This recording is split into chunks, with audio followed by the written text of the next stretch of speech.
어제 우리가 나눈 말씀이 공의를 행하는 왕과 여호와 하나님에 대한 부분이었습니다.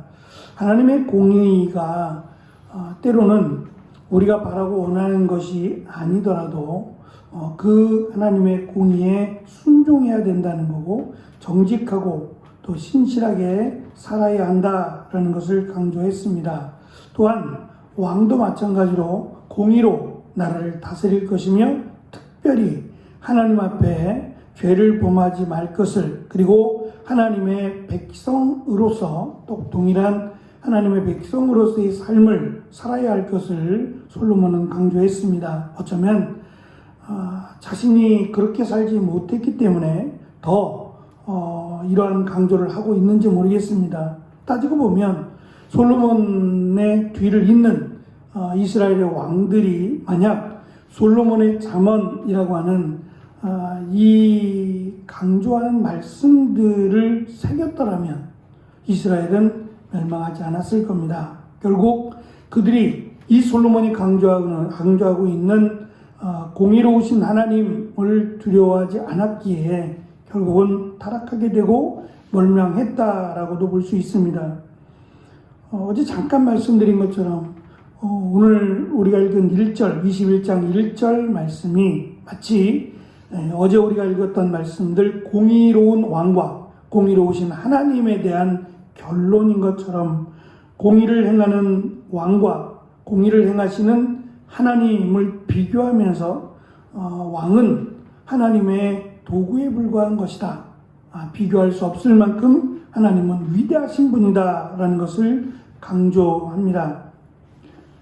특별히 2절부터 3절, 2절과 3절에서는 하나님은 모든 것을 아시고 감찰하신다라는 것을 강조하므로 왕도 하나님의 시선, 하나님의 감찰을 피할 수 없다라는 것을 강조합니다. 또 반면에 자기가 지금 억울한 일을 당하거나 자기가 감당하기 어려운 대상을 통해서, 예를 들면 자기보다 더 높은 권세를 가진 자로부터 어려움을 겪게 될 때에 누구에게 하소연하기도 어렵고 또 해결할 방법이 없다 여기는 자라면 자기의 마음을 애통하고 상한 마음을 아시고 감찰하시는 하나님을 믿고 하나님께 기도함으로 하나님께서 인도해 주신다라고 하는 소망이 되기도 합니다.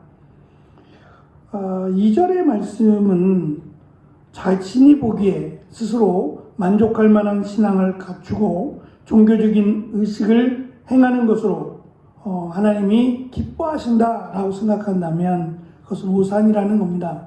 하나님은 오히려 밖으로 드러난 사람들에게 보이기 위한, 그리고 자신의 경건함을 드러내기 위한 그 모습보다는 오히려 그 내면에 하나님을 어떻게 믿느냐 또는 하나님의 말씀에 순종하고 있느냐를 더 중요하게 보신다.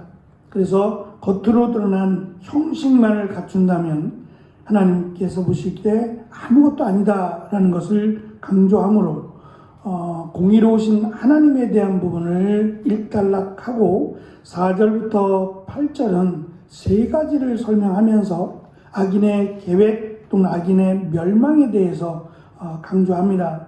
첫 번째, 악인의 멸망은 눈이 높은 것 그리고 마음이 교만한 것을 우리 성경에 보면 악인의 형통한 것은 이라고 연결을 했습니다.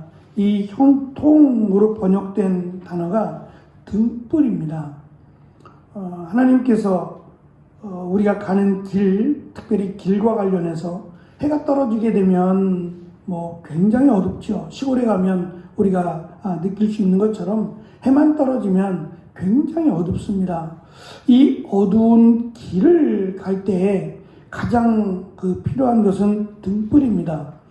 이 등불을 비추고 길을 가지 않으면 굉장히 위험할 뿐만 아니라 길이 우리처럼 바로 된 길이 아니라 굉장히 도로 사정이 좋지 않아서 미끄러지기도 하고 또 미끄러지면 그 길이 마치 낭떠러지와 같이 생명에 위협을 줄 수 있는 길이 너무 많습니다. 그래서 반드시 등불을 가지고 가야 되는데 악인들이 자신의 눈이 높다 보니까 마음이 교만하다 보니까 그 길을 인도하는 그 등불이 밝지 못하거나 또는 제대로 비추어주지 못해서 결국은 사망에 이르게 될 것이다 라고 하는 설명입니다. 아마 그들에게 가장 적합한 비유의 내용이라고 생각합니다. 자신의 계략이 자신을 성공으로 또 이끌 것이다. 또한 아무도 자신의 이 악한 계략을 모를 것이다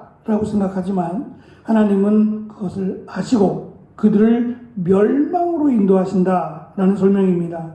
두 번째 5절에 있는 조급함이라고 하는, 조급한 자는 궁핍함에 이를 것이라고 하는 조급함이라고 하는 단어가 정직한 노동과 검소한 태도가 아닌 전혀 반대되는 6절과 7절에 이르면 사기와 폭력으로 일삼는 방법으로 불이한 이득을 취하는 겁니다. 다른 사람의 것을 강제로 빼앗는 것을 의미합니다. 이러한 자는 마치 뿌옇게 새벽에 일교차에 의해서 새벽에 뿌옇게 앞을 볼 수 없을 정도로 안개가 짙게 끼다가 해만 뜨면 언제 그랬냐 싶게 사라져버리는 안개와 같이 될 것이다. 하나님은 그들을 멸망시킬 것이다. 하나님께서 그들을 가지 못하도록, 그들의 길이 형통하지 못하도록 하나님이 멸망시킬 것이다 라는 것을 강조합니다. 마지막 세 번째가 심히 구부러진 길이라고 하는 설명으로 악인은 멸망하겠지만 깨끗한 길을 가는 자는 형통할 것이다. 물론 이것조차 하나님께서 그렇게 인도하신다라고 하는 전제가 포함되어 있습니다. 이 깨끗이라고 하는 말은 말 그대로 더럽고 깨끗한 길을 의미하는 것이 아니라 정결한을 의미하는 단어입니다. 하나님 앞에 죄를 짓지 않으려고 노력하는, 그리고 하나님을 의지하고 신뢰하는, 비록 그 길이 내가 원하는 방식, 내가 원하는 결과를 얻지 못하더라도 하나님을 믿고 하나님을 신뢰하는, 그리고 말씀에 순종하는 자는 반드시 그 길이 형통할 것이며 그 길이 안전할 것이다 라고 하는 대조를 통해서 내가 지금 어떠한 길로 가고 있는지를 돌아보라고, 특별히 하나님의 공의라고 하는, 하나님은 하나님을 믿고 신뢰하는 자에게는 축복을 주시고 하나님 말씀을 거절하고 무시하고 죄악을 행하는 자에게는 멸망하신다라고 하는 하나님의 공의 앞에서 과연 내가 하나님을 속일 수 없는, 하나님은 모든 것을 감찰하시는 그 하나님 앞에서 어떻게 살아가고 있느냐를 반드시 점검할 것을, 그러면 그 길이 멸망의 길이냐 아니면 형통의 길, 축복의 길이냐를 볼 수 있을 것이다 라고 하는 것이 솔로몬의 생각입니다. 우리의 미래는 알 수 없습니다. 그것이 인간의 한계죠. 당장 눈앞에 있는 그 일에 최선을 다하는 것이 우리가 해야 될 일입니다. 하지만 우리보다 먼저 인생을 살았던 믿음의 선진들의 말은 분명히 귀담아 들을 가치가 있다라고 생각합니다. 우리도 많이 산 건 아니지만 우리가 살아왔던 시간들이 자녀들에게는 쓴소리가 될 수 있겠지만 그것이 지혜로운 가르침이 되리라고 생각합니다. 마찬가지로 솔로몬은 참 다사다난한 많은 것들을 경험하고 또 실패도 많이 했습니다. 그것을 통해서 자신과 같은 전철을 밟지 않기 위한 교훈을 잠언에 담았다면 이 말씀을 통해서 우리가 마땅히 행할 일들을 살필 뿐만 아니라 특별히 살아계신 하나님의 자녀로 하나님이 원하시는 삶을 살아가는 것이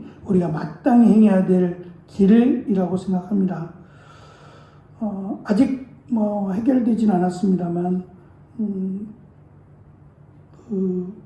이 앰프하고 스피커가 지금 잘 맞지 않는 것 같습니다. 그래서 이 마이크도 그렇지만 앞에서 강건이가 찬양 인도할 때도 지난주에 마이크가 갑자기 이렇게 스르르 꺼지는 증상이 있었다라고 하는 것은 몇 가지 원인이 있겠지만 그 중에 대표적인 원인이 이 스피커 자체가 전기를 갖고 있지 않기 때문에 이 스피커에 전기를 공급해주는 이 앰프가 용량이 좀 부족하지 않겠냐라는 것이 전문가의 생각이었어요. 그래서 어제 이제 스피커를 좀 바꿔볼까라고 찾아봤더니 지금 걸려놓은 이 스피커보다 전에 저희가 쓰던 스피커가 용량이 더 커요. 크기는 작은데 이건 300W고 그건 400W였어요.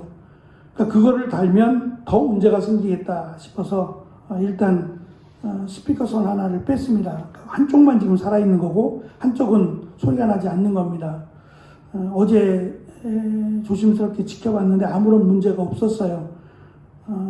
또 다른 이제 방법으로 저희가 이제 앰프가 두 개니까 하나의 스피커를 다른 앰프에 물려서 서로 두 개의 앰프를 쓰는 게 낫겠다라고 하는 조언을 받았습니다.